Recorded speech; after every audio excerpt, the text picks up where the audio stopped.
지금부터는 임피던스 G1부터 GN까지 있는 회로를 한번 대략적으로 간략하게 그려보겠습니다. G1이 있고요. 자, GN까지 있는 N개의 임피던스가 있습니다. 자, 그리고 양단에 발생하는 전압 강화를 우리가 페이저로 표시하면 V1, 자, VN까지 표시할 수가 있고요. 그리고 터미널 전압 페이저는 우리가 V 이렇게 쓸 수가 있고, 자, 이 회로로 들어가는 페이저 전류는 I라고 쓸 수가 있을 겁니다. 자, 그랬을 때 이쪽에서 이쪽 터미널 단자 쪽에서 살펴보게 되는 등가 임피던스는 자, GEQ. 자, EQ가 의미하는 건 이퀴벌런트, 등가 같다, 값이 같다는 거죠. 값이 같은 이퀴벌런트. 자, 이렇게 표시하면 우리가 기본적으로 앞서서 성립했던 거, 자, 각각 단일 소자에 우리가 임피던스와 전류와 전압 페이저와 전류 페이저의 어떤 관계는 어떻게 되느냐 앞에서 이걸 알았었죠. 자, V1 전압 페이저에는 자, 어떤 관계가 성립한다. G1, I1. 자, 이런 관계가 성립한다 라고 했었고요. V2에도 G2, I2. 자, 이런 관계가 성립했다라고 했죠. 자, 이랬을 때 이 친구들을 VN까지, 그리고 자, 요거는 전압 페이저, 전류 페이저, GN은 임피던스죠. 자, 이렇게 임피던스에서 전압과 전류 사이에 어떤 관계가 있냐? 보기와 같은 관계가 있다라고 말씀을 드렸어요. 자, 임피던스는 전류 페이지와 전압 페이지의 어떤 비로서 표현될 수 있는 거고요. 다음과 같이 이렇게 성립할 때, 자, 여기서 발생하는 양변을 다 더해보자 라고 하게 되면, 자, V 자, 이렇게 다 더해지는 거죠. VN까지. 자, 이거는 G1부터 다 더하고 GN까지 더합니다. 그리고 한 번에 묶어줘서 전류 페이저 이렇게 묶었죠. 그런데 왼쪽에 있는 요거, 자, 요것이 여기서부터 자, V1, V2, V3, VN까지 간 다음에, 그리고 이쪽으로 떨어지는 전압, 이쪽으로 떨어지는 전압 강화와, 자, 왼쪽 여기서 떨어지는 단자 전압에서의 전압 강화가 같다라고 볼 수 있죠. 키르호프 전압 법칙 페이저에도 똑같이 성립한다라고 했기 때문에, 자, 요것들은 우리가 V와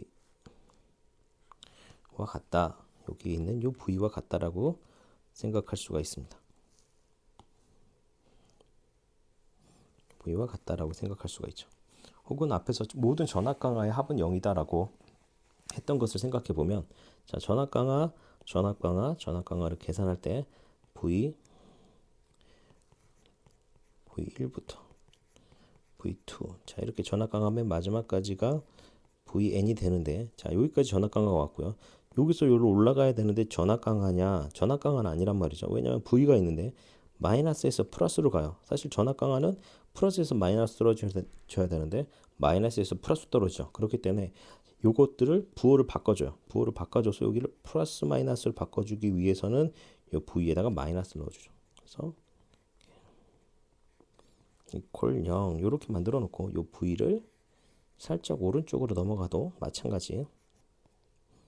자, 이렇게 같은 결과입니다. 자, 그래서 키르호프 전압 법칙을 그 클로즈 패스에서 한쪽 방향으로 가는 전압 강화의 합이 다른 쪽 패스로 가는 전압 강화의 합과 같다라고 해도 마찬가지로 키르호프 전압 법칙입니다. 자, 그래서 다음과 같이 나오죠. 그렇게 되면 최종적으로 우리가 V, 자, 이렇게 자, 쓸 수가 있으면, 자, 이런 상태에서 기본적으로 우리가 이쪽에서 성립할 수 있었던 거는 터미널 법칙에서 보면 V만큼 페이저 차이가 나고 전류는 I만큼 흐를 때 이쪽에서 바라보는 것을 우리가 최종 임피던스의 이퀴벌런트의 임피던스다라고 한다면 이것을 가지고 바로 식을 써줄 수가 있는데 이것은 G, E, Q, I 이렇게 쓸 수가 있죠. 자, 요 식과 지금 주어진 요 식을 두 개를 비교를 해보면 왼쪽에는 V 그대로 들어가 있고 오른쪽에는 N이 아니죠. 자, I 들어가 있고요. 자, 여기서 I의 1과 1, 2 이렇게 다 더해졌는데 사실 I1과 I2, I 쭉쭉쭉 가서 N은 다 같은 거죠. 자, 같으니까 이거를 그냥 I라고 써볼게요. 자, I라고 쓸 수 있고. 자, 이렇게 보면 왼쪽은 V, 오른쪽은 I. 자, 페이저 I. 왼쪽은 V, 오른쪽은 페이저 I. 자, 그렇게 되면 이쪽에 들어오는 값과 이쪽에 있는 값은 서로 같겠다라고 증명을 할 수가 있는 거예요. 같다. 자, 등가 회로라는 것 자체가 요 그 I와 V와의 성질이 같게 되면은 그 회로는 똑같은 일을 하는 회로다. 우리가 생각해 볼 수가 있거든요. 자, 그래서 여기서 얻을 수 있는 결론은 GEQ는 G1, G2, GN까지 더한 값과 같다. 그래서 EQ, 이퀴벌런스 임피던스는 뭐냐면 단자에서 본 등가 임피던스입니다. 이렇게 정리를 해두시면 돼요. 그런데 여기까지 정리를 하시고 이런 생각을 하실 수가 있어요. 이 그림을 보고 바로 이렇게 나올 수 있을 것 같은데, 그죠? 왠지 저항에서도 마찬가지로 바로 이렇게 우리가 직관적으로 설명할 수 있을 것 같은데 왜 이렇게 설명하지 않고 복잡하게 이렇게 설명했느냐라고 생각하실 수가 있죠. 그런데 이렇게 직관적으로 나올 수 있고 이렇게 직관적으로 여러분들이 사용하셔도 상관없지만 중요한 거는 이것들을 이게 등가 회로라는 개념을 사용해서 이 회로가 진짜 같은지를 하나하나 논리적으로 증명하는 과정이 필요하기 때문에 우리가 이렇게 얘기를 하는 거예요. 그래서 증명을 하라는 것과 그리고 식이 이렇게 나올 거다라는 두 개념은 서로 좀 다르죠. 그래서 막상 여러분들이 사용하시기에는 똑같겠지만 이것들을 그 전체 그 단자에서 본 등가 임피던스를 각각의 임피던스의 직렬의 합이다, 합과 같다라는 것을 증명하려면 기존에 우리가 알고 있던 개념들 여기서 보면은 앞에서 우리가 설명했던 임피던스의 기본적인 개념에다가 그리고 키르호프 볼테지로를 사용해서 우리가 전압 강하들의 하부 대수적인 합은 제로다라는 그 두 가지의 개념들을 사용하고 등가 회로의 정의에 대해서 이 세 가지의 개념들을 이용해서 이렇게 도출을 했다라고 생각을 하시면 될 것 같습니다. 그래서 결과만 아셔서 사용하셔도 되고요. 그리고 정말 이 등가 회로가 왜 저렇게 직렬의 합이다라는 것을 기존에 알고 있던 개념을 사용해서 도출하라라고 한다면 이렇게 세 가지 개념, 페이저의 개념, 그리고 키르호프 볼테지로, 그리고 등가 회로의 정의에 대해서 정리하시고 이렇게 유도를 하시면 될 것 같습니다. 자, 다음은 등가 임피던스를 사용해서 정상 상태의 전류 I를 구하는 예제를 살펴보도록 하겠습니다. 자, 문제에서 보시면은 우리가 저항이 보이고요. 인덕터가 보이고 커패시터들이 보입니다. 그리고 전원 자체가 이미 교류 전원이 들어오고 있죠. 그리고 교류 전원에서 정상 상태의 전류 I를 구하라. 자, 교류에서 정상 상태의 전류를 구하라는 얘기는 무엇을 이용하라는 것과 같은 거냐면 페이저를 활용하라는 거예요. 페이저. 자, 이 문제는 페이저가 아닌 우리가 기존의 시간 영역에서 살펴보면 상당히 복잡한 문제가 될 수가 있는데 페이저를 사용하면 훨씬 더 간단하게 만들 수가 있습니다.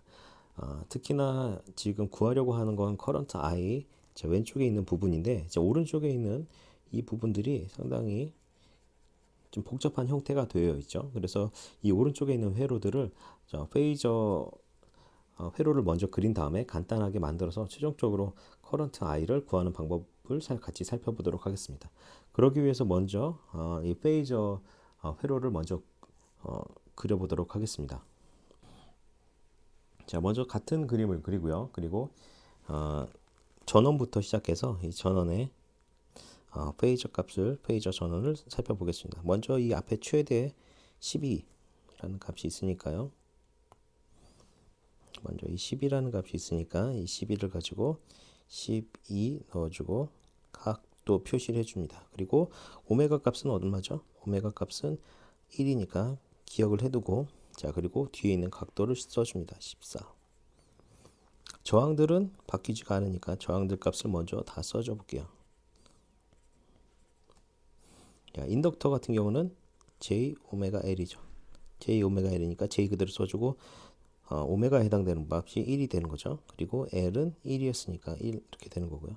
자, 요것도 J 오메가 C 이렇게 되니까, 자, J 써주고 오메가 값은 1이고요. 자, 그리고 C 값은 2분의 1이니까 2분의 1 들어가고, J분의 1은 마이너스 1 되고 2분의 1은 이렇게 표현할 수가 있습니다. 마이너스 J 2 이렇게 표현할 수 있습니다. 자, 요것도 마찬가지로 J 오메가 C 표현해 주는데, J분의 1은 마이너스 J로 가고, 오메가는 1이고요. 그리고 C라는 값은 1로 주어졌기 때문에 이것도 1이 되는 거죠. 자, 이렇게 각각에 해당되는 우리가 임피던스들을 구했고요. 자, 이 임피던스를 가지고 자, 어떻게 하면 간단하게 할 수 있을까? 뒤에서부터 간단하게 해보려고 합니다. 자, 뒤에서부터 간단하게 여러분들이 생각을 해보시면, 자, 이쪽 부분부터 살펴볼까요? 자, 지금 한꺼번에 써주게 되면 임피던스로 직렬 연결이 되어 있으니까 바로 얘네들은 두 개의 소자지만 우리가 E 마이너스, 자, E는 어디서 왔죠? 여기 있죠. E 마이너스 J E 이렇게 써줄 수 있죠. J는 어디서 왔죠? 여기서 왔죠. 자, 이렇게 되고, 그리고 보면 여긴 또 3이 있어요. 그렇게 되면 이쪽과 이쪽으로 가는 병렬 연결을 여러분들이 생각해 볼 수가 있죠. 자, 병렬 연결을 생각해 봤으니까 이 두 개는 병렬이다. 자, 병렬 연결도 한꺼번에 요거를 간단하게 할 수 있는 G1에 대해서 살펴보면, G1이라는 것은 병렬 연결, 자, 두 가닥으로 나눠지는 것들은 곱 나누기 합이에요. 자, 그러면 두 가지를 써줄 때 곱하기, 자, 3 곱하기 합, 자, 곱 맞아 써주면 2 마이너스 J2 이렇게 들어가죠. 그리고 합 2 마이너스 J2. 자, 간단하게 먼저 계산해주면 5 마이너스 J2가 되는 거고, 자, 안에 거 계산해줄까요? 6 마이너스 6, 예, J. 뭐 순서는 상관없습니다. 자, 이렇게 계산을 해줄 수가 있고요. 자, 이것들을 계산기를 여러분들이 계산해 보시면 29분의 42 마이너스 J, 자, 29분의 18 이렇게 나옵니다. 자, 계산기, 공학용 계산기를 사용해서 여러분들 계산해 주시면 됩니다. 자, 이렇게 나왔고요. 자, 그 다음에는 어디까지 계산했냐면 여기까지 계산했죠. 여기까지 계산했는데, 이번에는 요 식과 이쪽에 있는 인덕터와 그리고 금방 계산한 이쪽 J1, 자, 등가 임피던스죠. 이쪽 이렇게 요 복잡한 식 대신에 등가 임피던스 J1이라고 우리가 위에서 구한 요 값을 쓸 수가 있다는 거죠. 자, 그러면 그 두 개가 서로 어떻게 연결되어 있냐? 직렬로 연결되어 있다. 그래서 자, 여기서부터 살펴보면, 자, 여기서 살펴보면 두 가지를 한꺼번에 써주게 되면 29분의 42 마이너스 J 29분의 18 더하기 뭐가 되냐면 J분의 J가 되는 거죠. J. 자, 여기까지. 그러면 여기서 바라봤을 때 그 임피던스 값은 이렇게 됩니다.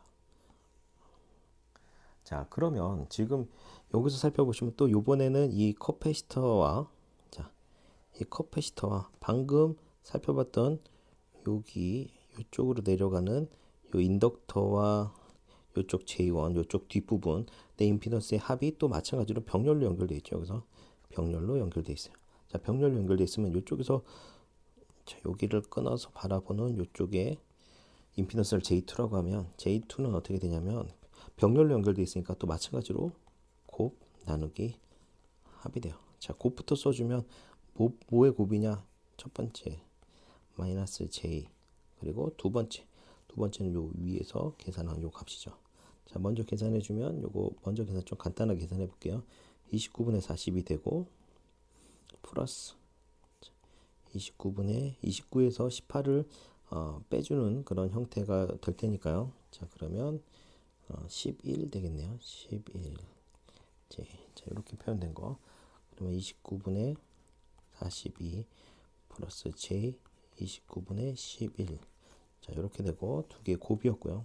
합이면 마이너스 j 플러스 29분의 42 플러스 j 29분의 11. 자, 이렇게 계산이 될 겁니다. 자, 여기 있는 계산들을 좀 간단하게 좀 빨리 계산을 좀 해주시면, 자, 분모에 다 29가 있으니까 뭐 29들을 제거하고 좀 계산을 좀 해주시면 42 마이너스 j 18 되고요. 위쪽에는 11 마이너스 j 42 이렇게 계산이 됩니다. 이거를 마찬가지로 여러분들이 계산기를 활용해서 바꾸게 되면은 어떻게 나오냐면 116분의 63 j 116분의 89 혹은 뭐 소수로도 표현이 될 수도 있겠죠. 분수를 소수로 변경할 수도 있을 겁니다. 자, 어디까지 구했느냐? 자, 여기 J2까지 구했죠. J2까지. 자, 그러면 J2와 여기 있는 저항을 합하게 되면 이쪽에서 살펴본 equivalent circuit에서의 임피던스 GEQ가 나옵니다. 자, 그래서 GEQ는 2분의 1 옴에다가 무엇을 계산해야 되는지 이 값들을 넣어줘야 되는 거죠. 116, 63, J, 116, 89 이렇게 계산을 해야 된다. 자, 요 값을 계산을 해주게 되면 요 값은 바로 소수값으로 계산을 해주게 되면 마이너스 0.75 이런 식으로 여러분이 나옵니다. 자, 이게 끝이냐? 아니죠. 그렇게 되면 지금 이 복잡한 회로들이 어떻게 간단히 되었다? 자, 저항 그대로 써주고 여기 있는 거를 이렇게 간단하게 쓸 수 있다는 거죠. 여전히 페이저는 유지하고 요 V도 유지된 상태. 자, 이 값이 바로 뭐냐? 1.08 마이너스 J 0.75 이렇게 표현된다는 거죠. 자, 그래서 여기서 이쪽으로 들어가는 커런트를 구하기 위해서 커런트를 구하려면 커런트 페이저는 페이저를 지른다는 거죠. 자, 요거는 어떻게 조절하냐면 이렇게 조절죠. 12에 14 그리고 1.08 마이너스 j0.75 이렇게 나옵니다. 요것도 여러분들이 고민하지 마시고 계산기로 계산해 주세요. 자, 그렇게 되면 바로 9.12 8.7 자, 암페어 이렇게 나오게 됩니다. 자, 이렇게 된 거는 어떤 계산이죠? 자, 페이저 전류죠. 페이저 전류인데 문제에서는 뭐를 구하라고 했냐면 정상 상태의 전류 I를 구하랬어요. 이 페이저 전류 안에는 우리가 복소수 형태가 들어가 있는데 복소수 형태 중에서 실수부를 가지고 올 거고 그리고 실수부 를 가지고 오고 우리가 거기에 시간이라는 텀을 넣어줘야 되니까 자, 그렇게 되면 여기서 바로 어떻게 나오느냐? 커런트 I는 최대값 요 앞에 있는 값 그대로 갖고 와요. 9.12 그 다음에 실수부니까 코사인으로 갖고 오고 오메가 T죠. 오메가 값은 1이었으니까 T 플러스 뒤에 있는 각을 그대로 써주면 된다. 그리고 전류 암페어를 써주면 되겠죠. 자, 그래서 여러분들이 처음에 이런 페이저의 개념, 복소 전원을 복소 지수 함수를 사용하는 개념을 생각하시되 그리고 막상 이제 계산을 하실 때는 좀 약간 기계적으로 이 페이저에서 정연파 전류를 가지고 오는 것들을 기계적으로 해 주시면 될 것 같습니다.